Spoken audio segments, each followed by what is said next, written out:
Hello friends, this is Worm, although we're still waiting on the full test, and today I have a question I want you to go down in the comments and answer right now, right? Is Destiny 2 a chore? That's the question. I want you to go down there, answer right now. Is Destiny 2 a chore?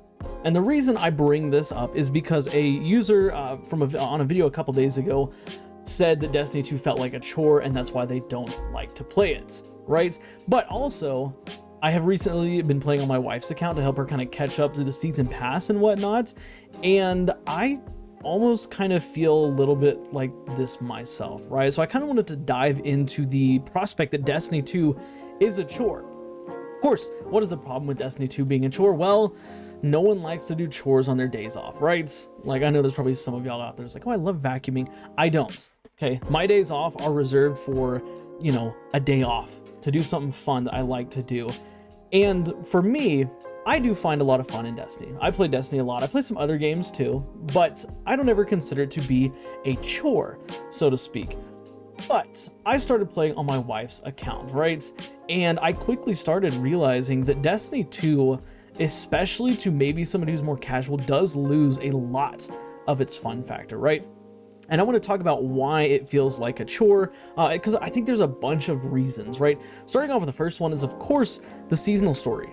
If you're not following the seasonal story every single week, or even if you are, like, you have to dedicate a huge portion of your time every week just to do the story mission, right? And I know somebody's gonna say you don't have to do the story, but Destiny 2 is notorious for its FOMO, right? It's notorious for its FOMO. So I think that saying, oh, well, you don't have to do it. Yes, you don't have to do anything. You don't have to play Destiny 2 if you don't want to, right? But at the same time, is that a realistic standard to uphold to people? I wouldn't say so, right? Like, imagine if I just said, yeah, you know what? I'm not gonna play Destiny 2 anymore. I'm not gonna do content for it anymore, right? Like, I know there's a lot of y'all that would probably be not really happy with that. Not going anywhere. Just throwing that out there. But in terms of its chores, like, you know, we have the weekly story, we have all these challenges, all these other stuff, right? And it would be so much different if there wasn't rewards associated behind this stuff. But because there are, you know, Bright Dust rewards, there's, you know, season pass rewards, there are, you know, with the recent change, or sorry, not the change, but with the recent closure of the story mission, there's, you know, the Ahamkara secret with the shader and the emblem and whatnot. Like, all of that builds FOMO, right? And that's making people go, oh, like, I don't like the Embaro engine, but I feel like I have to go in here and I have to do it and I have to get it done, right? And yes, like, I understand that many players play every single week, and they're like, well, if you take it in week by week bite sizes, like, it's not so bad. But at the same time, I don't think that's realistic to ask of every single person. Like, hey, like, you know, get on Destiny and play for like 5 or 6 hours, you know, in a week. That's a lot for some people, right? That's a lot for probably the majority of people, right? Like, I know a bunch of people who get a chance to play video games, not just Destiny, but video games, only about 30 minutes a day, right? Which 30 minutes a day is like 2 to 3 hours a week. Sometimes on the weekend, they get a little bit longer to play Destiny 2, but that is not a lot of time. And most players, I think, don't want to play a game that requires them to get on and do chores, get on and, you know, grind challenges so that you can get your rewards. They, you know, they don't want to get on and have to do this story mission or that story mission or whatever, because they're going to miss out on the rewards if not. And like I said, like, for me, I've never really felt this way up until I started playing my wife's account to help her get caught up. And it's not fun. It's not fun to say, okay, like, what challenge? Oh, I have to go play Gambit now. Great. I haven't touched Gambit on my account, right? I have not touched Gambit on my account. I think I got enough Gambit rank to get the shader, and that's it. I don't get the Gambit ornaments for the weapons, you know, malediction and stuff. I don't get that stuff. Like, I don't like playing Gambit. But on my wife's account, I've got to get on there and play Gambit, because I got to do these challenges. And granted, there's only a couple challenges, I know that, but I have to get on there and play Gambit. Then I have to go, okay, well, now I have to finish the story mission. Then I have to go do Iron Banner. Then I have to go do all this stuff. And I can't just sit and enjoy what I want to enjoy, right? On my account, where I am playing literally like dozens and dozens of hours in a week, like, I can have the leisure to do whatever it is I want. I have the legendary shards, I have the enhancement cores, I have the prisms, the shards, the alloys. Like, I have everything I need because I have so much time to play. But for a player who does not have that type of time investment, they have to put forth that, you know, that time into those tasks that aren't really fun, so to speak. Like, you know, if you're, for example, if you love the Crucible, right? If you play in the Crucible and that's what you just enjoy doing all day, every day, great. What happens at the end of the season if you're only rank, you know, 60, 70 in the season pass, and you don't want to play story missions, you don't want to play, you know, other content and stuff like that, you just want to play Crucible? Now you can't, you know, because that fear of missing out, the fear of missing out on the season pass items, the fear of missing out on the challenges, the title, you know, whatever is associated with the season, all that stuff builds and builds, right? And yes, again, there's an easy fix for it. It's play the game weekly. But again, as somebody who plays different games, like, I don't just play Destiny. Destiny definitely has the most time invested, but I play other games. I play Call of Duty, I play Titanfall, I play State of Decay, I play Minecraft, I play a variety of other games as well as Destiny 2. And sometimes I don't want to dedicate all of my time to Destiny 2, which I don't have to. I've been blessed, right? I have a lot of time to play games, but other people who want to play things like Call of Duty or play things that, you know, like Fortnite or something like that, they aren't afforded the same luxury because they don't want to miss out on Destiny 2. They paid for the season pass. They paid the $15, which is insane still, $15 price tag for the season pass, and they want to hit rank 100 so they can get their money out of it, right? Like, I don't know, like, it is a frustrating thing to me, and I definitely understand where players are coming from when they say that Destiny feels like a chore. And let me tell you this, like, if it feels like a chore to you, and I'm not trying to say this to be mean, but don't play it, okay? And not because like I want to be rude, I want to be a butthead or anything like that, but I don't want you to feel like you're having to be stressed out in this game. Like, no video game should make you stressed. That's what Call of Duty does to me. I play Call of Duty for like 5 minutes, and then I'm like, okay, I'm stressed out, I'm done, I'm not touching it no more, right? Destiny is not that way. Like, I love Destiny, I can enjoy it no matter what, but if a game is stressing you out because you have that FOMO, that fear of missing out, like, seriously, take a step back away from it so that you can heal from it.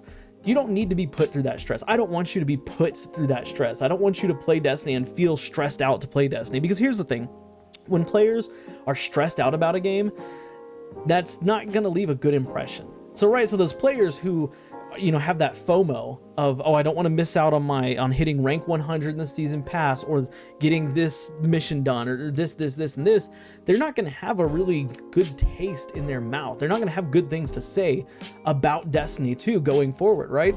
They're going to say, no, it's grindy. Like, I'm constantly feel like I have to do this. Like, I want to just play in the Crucible, I want to just play Strikes, but I can't. I have to go do this. I have to go do that.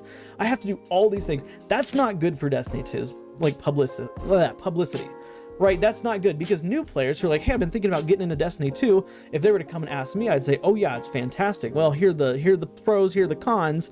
I enjoy it, but if it's something you would enjoy, great. But if they were to go to somebody who only plays for like 3 or 4 hours a week, that person might have a whole different opinion on it, right? They might say, I don't think it's worth it. I'm constantly like, feel like I'm stressed out having to play the game. I can't play what I want because I have to play this, that, and the other. You know, I'm forced to play in the Crucible and I hate the Crucible, or I'm forced to play Gambit and I hate Gambit. I'm forced to do whatever it is because I don't want to miss out on the rewards associated with it, right? And that's one of the big differences between Destiny 1 and Destiny 2, and that's a huge thing that came with the seasonal model. In Destiny 1, we didn't have this idea of FOMO, right? You didn't have that fear of missing out on stuff, right? You had the loot grind, you know, oh man, I hope I get Vex Mythoclast this week. Nope, dang it, didn't get it. All right, well, there's always next week. And then there's always week after that, and the week after that, you know? And like, yeah, like, it wasn't necessarily the best system, but at the same time, it was better than, oh, like, if I don't do this, if I don't get this seasonal reward, it's gone. Like, if I don't get it by the end of the season, it's gone. I don't get, you know, next season to work on my previous season pass, or I don't get next season to do this storyline or this quest line. Like, once those quest lines are gone, they're gone. And as any true Destiny fan will tell you, the lore is important. Playing all those missions and paying attention to those missions is very, very important, right? I know that, like, anytime there's a new set of missions, I'm in there immediately. I got my volume turned up, I got my door closed, so I can pay attention to what's going on, right? And that's just not like, people don't want to miss out on that, and they feel like they are going to miss out on it because they're not doing certain things, and then they're not doing those certain things, but not doing those, or doing those certain things takes away from them enjoying what they want to enjoy about Destiny. And it's this terrible loop, right? I think the only way Bungie could realistically fix it is moving away from the season pass model, right? Which we know they are. We know they're coming with episodes after Final Shape, which is fantastic. Hopefully that will see content be introduced to the game that can be earned throughout the life of a game, right? Because I also think, it's not fair, and this is totally unrelated to Destiny 2 being a chore, but I also think it's unfair for somebody who, starts playing, I don't know, in season 23, right? Somebody who just started playing this season, getting in here, and they see, things like the season 16 armor set, season 16 universal ornaments, right? Those look really, really cool, and they've missed out on them. They can't get them back, right? Oh, well, actually, I take that back. Bungie will add them in the future for, what was it, like $70 or something ridiculous, like $50. I don't know if it's 50 or 70. I don't remember how much it was, but like that first season, those first couple seasons, Season of the Dawn, that whole pack was like ridiculously expensive, right? And that's not cool. Like, I don't want players to do that. Like, I want to see the seasonal model change so that players can, like, there's not a sense of FOMO, right? Like, if there's an ornament set in the episode, you can still earn it post that episode, right? You just have to maybe go through a little bit more steps, right? It's not just gone forever. But that's what makes Destiny 2 feel like a chore. And if you feel like Destiny 2 is a chore, like, please, like, don't feel like that. Like, you're not missing out on a whole lot. I want you to continue playing Destiny because I love the game, but if it is going to stress you out, I don't want you to play it because I don't want you to have ill will towards it, right? But yeah, I don't know. I want to hear your thoughts on Destiny 2 being a chore. Like, do you think it's a chore? Do you think it's, all in the individual's head? Do you think that's, it's just in your mind, like, you don't have to do anything, because obviously you don't have to do anything. You don't have to go to work. You don't have to go to school. You don't have to eat if you don't want to. But at the same time, there are things pushing you towards it, right? Destiny's the same way. You don't have to grind your challenges, but if you don't, you're going to miss out on this thing. FOMO, big word. Anyways, that's it for me. I hope y'all enjoyed the content. If you're still watching, do me a favor and subscribe. We have daily content and conversations like this all the time. So go down there, hit that sub button. Of course, if you like today's video, drop a like. It helps the channel out a lot. And do me a favor, watch these videos you see on the end screen, because for whatever reason, YouTube thinks you will like them. Guys, I will see y'all next time. Bye for now.